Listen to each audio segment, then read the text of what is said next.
और वहीं एफआईआर संख्या 253 में नूह हिंसा पर एक और खुलासा हुआ है। बड़ी खबर आपको बता दें, 31 जुलाई को नूह के साइबर क्राइम थाने पर हजारों की भीड़ ने हमला किया। हजारों लोगों ने थाने पर पथराव किया। एफआईआर संख्या 253 में इस बात का जिक्र है और उसकी कॉपी हम आपको दिखा रहे हैं। बस से थाने की दीवार और गेट को तोड़ा भी गया। कई निजी सरकारी गाड़ियों को आग लगा दी गई।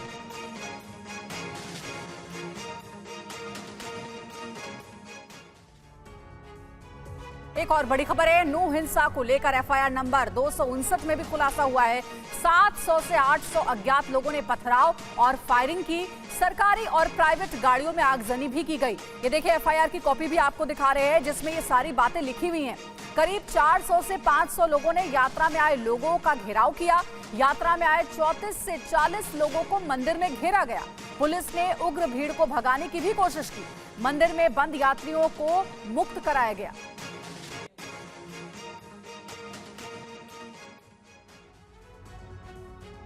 और आपको बता दें, एक और बड़ी खबर सामने आ रही है। नूह हिंसा पर एफआईआर नंबर 260 में भी बड़ा खुलासा हुआ है।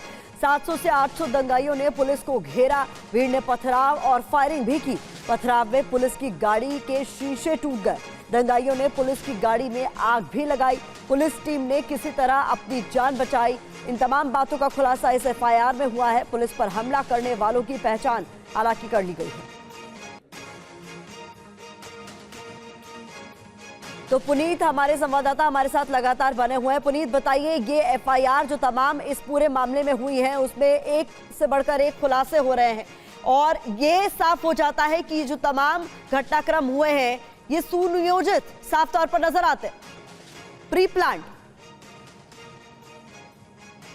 देखिए, पुलिस ने अभी तक 41 एफआईआर दर्ज की हैं। सिर्फ नूह की बात की जाए तो नूह में 41 एफआईआर दर्ज हुए हैं, लेकिन जो एफआईआर नंबर 253, 54, 259 और 260 है, ये बहुत बड़े खुलासे करती है पुलिस के इन्वेस्टिगेशन के कि किस तरीके से पुलिस बता रही है अपने इन्वेस्टिगेशन करने के बाद कि ये पूरा जो हिंसा हुई, जो हमला था, जो बलवा था, ये सुनियोजित और किस तरीके से वो लोग जो बलवाई थे वो हथियार लेकर के आए थे और बाकायदा पुलिस के ऊपर उन्होंने हमला किया। पुलिस के ऊपर गोलियां चलाई और गोली एक इंस्पेक्टर के पेट में लगी। 2 जो पुलिसकर्मी थे वो शहीद हुआ और इसके अलावा सरकारी संपत्ति को नुकसान पहुंचाने का भी प्री प्लान था और इसी के तहत उन्होंने साइबर थाने को जलाया, वहां पे तोड़फोड़ की और जो तमाम गाड़ियां वहां पर सरकारी खड़ी थी उनको भी आग लगा। यानी कि प्राइवेट गाड़ी से अलग, प्राइवेट दुकानों से अलग, लोगों के, आम लोगों के घर से अलग, ये पहले से ही उन लोगों को किसी ने संदेश दिया हुआ था कि जा करके सरकारी संपत्ति को भी नुकसान पहुंचाना है और ये सारा खुलासा अब एफआईआर में हुआ है। अब पुलिस के सामने सबसे बड़ा टारगेट है उस शख्स तक पहुंचना, उस शख्स का नाम सामने लाना जिसके कहने पर यह हिंसा हुई है। क्योंकि बिल्कुल, तो इतनी बड़ी संख्या में लोगों को मोबिलाइज करना, आखिर कौन इसके पीछे था, किसकी साजिश थी, किसका हाथ था, अब यह इन्वेस्टिगेशन का विषय बना हुआ है। शुक्रिया आपका पुनीत इस पूरी जानकारी के लिए। और हरियाणा हिंसा पर ही एक और बड़ी खबर आपको बताएं। हरियाणा हिंसा में कुल मिलाकर 44 एफआईआर दर्ज की जा चुकी है और इसमें से अकेले नूह की बात करें तो यहां पर 29 एफआईआर दर्ज हुई है। सीसीटीवी के आधार पर पुलिस अब दंगाइयों की पहचान में जुट गई है। मेवात में नूह के जिन इलाकों में 31 जुलाई को हिंसा भड़की थी, वहां पर अब पैरामिलिट्री फोर्स की तैनाती की जा रही है। हरियाणा में तैनात कुल 20 पैरामिलिट्री टीमों में से अकेले नूह में ही 14 टीमों को तैनात किया गया है। हिंसा में 5 लोगों की मौत हो चुकी है। 20 कंपनी पैरामिलिट्री फोर्सेस को तैनात किया गया और आप देखेंगे कि इस वक्त नूह के चौराहे पर ठीक इसी तरीके से हर जगह पैरामिलिट्री फोर्सेस की तैनाती की गई है। कोई भी ऐसा इलाका नूह का नहीं है जहां पर आरएएफ या पैरामिलिट्री फोर्सेस की तैनाती ना की गई हो। 116 लोगों की गिरफ्तारी फिलहाल पुलिस कर चुकी है। नूह में दंगाइयों ने अलवर के इस अस्पताल को भी निशाना बनाया। जान बचाकर डॉक्टर समेत पूरे स्टाफ को भागना पड़ गया, लेकिन 2 महिलाओं की डिलीवरी के लिए डॉक्टर अपनी जान की परवाह न करते हुए अस्पताल पहुंचे और डिलीवरी करवाई। मरीजों को जरूरत पड़ी, उनकी जान पर बनाई। जब उनको डिलीवरी की जरूरत थी तो उस वक्त डॉक्टर्स भगवान बन के आए और उन दोनों महिलाओं की डिलीवरी कराई। इस वक्त फिलहाल जच्चा और बच्चा दोनों स्वस्थ हैं और इस अस्पताल में इस बात की खुशी का माहौल है कि उन्होंने अपना फर्ज निभाया। तो वहीं नूह में हुई हिंसा के बाद उपद्रवियों ने एक बाइक शोरूम को भी आग के हवाले कर दिया। देखिए टीवी 9 भारतवर्ष की ग्राउंड रिपोर्ट। हरियाणा के मेवात और सोहना में दो समुदायों के बीच जबरदस्त बवाल हुआ। देखते ही देखते हिंसा की आग कई इलाकों में फैल गई। उपद्रवियों को जो मिला वहां पर आग लगा दी। नूंह में हुई हिंसा के बाद उपद्रवियों ने एक बाइक के शोरूम में पहले तो लूटपाट की और फिर शोरूम को आग के हवाले कर दिया। जिस वक्त उपद्रवियों ने शोरूम को आग के हवाले किया, उस वक्त शोरूम में करीब 500 मोटरसाइकिल थी। आपको और दिखाते हैं कि किस तरीके से जो उपलब्धि हैं, उन्होंने ना सिर्फ वाहनों को, निजी वाहनों को फूंका, दुकानों को लूटा। एक सामने आपको नज़ारा दिखाते हैं कि यहाँ पर एक बाइक शोरूम का एक गोदाम है।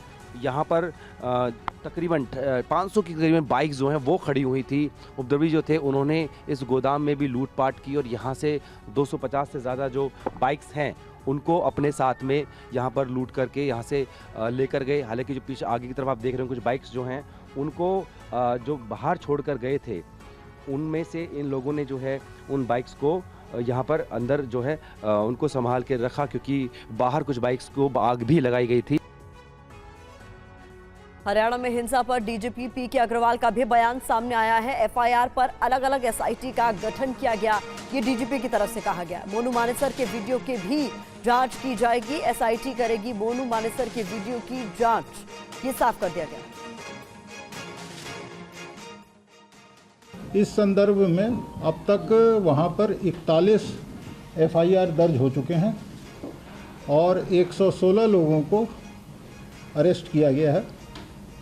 उन्हें आज न्यायालय में पेश किया जाएगा और उनकी पुलिस रिमांड ली जाएगी और उनसे और विस्तार से पूछताछ किया जाएगा। जो ये एफआईआर्स हैं, इसके बारे में अलग अलग एसआईटीज़ बनाए जा रहे हैं और हर एसआईटी को 7-8 केसेस दिए जाएंगे ताकि वो उनका गंभीरता से इन्वेस्टिगेशन कर सकें। और वहीं हरियाणा हिंसा में अभी तक 6 लोगों की जान जा चुकी है। गुरुग्राम हिंसा के बाद संवेदनशील इलाकों में पुलिस बल को तैनात किया गया है। पुलिस ने लोगों से सोशल मीडिया की खबरों पर ध्यान न देने की अपील की। मंगलवार को गुरुग्राम के बादशाह में भड़की हिंसा के बाद प्रशासन अलर्ट है। बादशाहपुर में एक बार फिर से फ्लैग मार्च निकाला गया। वहीं गुरुग्राम के डीएम ने सभी पेट्रोल पंप मालिकों के लिए एडवाइजरी को जारी किया और इसमें किसी को भी खुले में पेट्रोल या फिर डीजल नहीं देने के लिए कहा गया है। खुले में पेट्रोल और डीजल बेचने पर रोक लगा दी गई है, जानकारी है आपको? जी सर। कब पता चला? कल से पता पड़ा है। किसने बताया? ओनर ने बताया हमें। क्या बताया उन्होंने? कि लूज पेट्रोल डीजल नहीं देना है, बिल्कुल नहीं देना है। मतलब कोई बोतल में पेट्रोल डीजल लेने आए तो नहीं देना है? हाँ, कितनी भी इमरजेंसी हो बिल्कुल नहीं देना है किसी को भी। गुरुग्राम के संवेदनशील इलाकों में पुलिस फोर्स तैनात कर दी गई है और साथ ही लोगों से सोशल मीडिया की अफवाहों पर ध्यान न देने की अपील की जा रही है। गुड़गांव में सभी सुचारू रूप से चल रहा है, कोई ऐसा रिस्ट्रिक्शंस नहीं है, कोई पाबंदी नहीं है। सभी ऑफिसेस वगैरह, स्कूल्स वगैरह ओपन है। आप गुड़गांव पुलिस के बिहाफ पे मैं अपील करना चाहूँगा कि किसी प्रकार की फॉल्स सोशल मीडिया के थ्रू जो रूमर्स चल रहे हैं उस पर आप विश्वास न करें। सभी ऑफिसेस खुले हैं, डिलीवरीज खुली हैं, गुड़गांव के सभी रास्ते खुले हैं। और गुरुग्राम के एसीपी ने TV9 भारतवर्ष से कहा है कि हिंसा में शामिल कुछ संदिग्धों की पहचान कर ली गई। हमारे साथ हैं वरुण कुमार दहिया जो एसीपी क्राइम है गुरुग्राम पुलिस के। सर, 2-3 दिनों में गुरुग्राम की स्थिति भी कानून व्यवस्था की बहुत चर्चा में रही है। अभी क्या सिचुएशन है और कितनी एफआईआर दर्ज हुई हैं? क्रिमिनल्स को आप लोगों ने कितनों को अभी तक अरेस्ट किया? जिस प्रकार से जो मेवात के अंदर घटनाक्रम हुआ और पिछले 2 दिनों से अंदर गुड़गांव के अंदर भी कुछ छोटी-मोटी घटनाएं हुई हैं जो रिपोर्ट हुआ है, उसके तहत गुड़गांव पुलिस द्वारा लगभग 15 एफआईआर रजिस्टर्ड करी गई हैं। गुड़गांव पुलिस के बिहाफ पे मैं अपील करना चाहूँगा कि किसी प्रकार की फॉल्स सोशल मीडिया के थ्रू जो रूमर्स चल रहे हैं उस पर आप विश्वास न करें। सभी ऑफिसेस खुले हैं, डिलीवरीज खुली हैं, गुड़गांव के सभी रास्ते खुले हैं, गुड़गांव का सभी ट्रैफिक बिल्कुल सुचारू रूप से चल रहा है, मेट्रोस रनिंग है, कि कोई सिनेमा हॉल्स मॉल सब चल रहा है। किसी प्रकार की कोई रिस्ट्रिक्शंस नहीं है। पर्टिकुलर अगर जो समुदाय की बात करूं तो हम ये अपील करना चाहेंगे कि आपको अपने घर छोड़ के जाने की किसी प्रकार का डर और भय में जाने की ज़रूरत नहीं है। गुड़गांव क्षेत्र जो है ये विभिन्न क्षेत्रों के लोग आके यहाँ रहते हैं, काम करते हैं, किसी प्रकार का कोई डर भय नहीं है। पुलिस टोटल कंट्रोल के अंदर है।